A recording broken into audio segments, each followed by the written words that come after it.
In Oklahoma, there is a bill that you have been behind, influenced, maybe written partially. Tell us a little bit about it. Well, certainly. It's called Senate Bill 1430, and it's a bill to regulate debt collectors in the state of Oklahoma.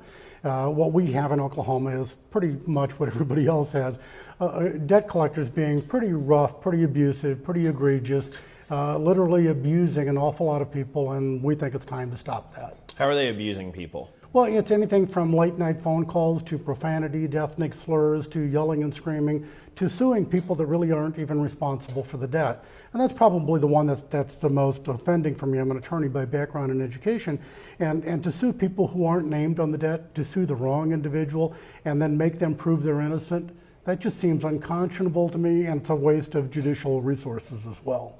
A lot of people would say, well, the debt collectors are collecting what is rightfully theirs, their money. So it's kind of the consumers that are in trouble here. What do you say to that? It would be a bit simplistic just say, well, people ought to pay their bills. And I'm a bill collector, so I think people ought to pay their bills also, but it goes beyond that. In this economy, there's some people who can't pay their bills.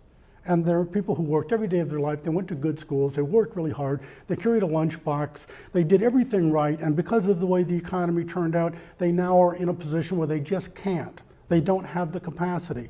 And now we still want them to pay their bills, and they should pay their bills.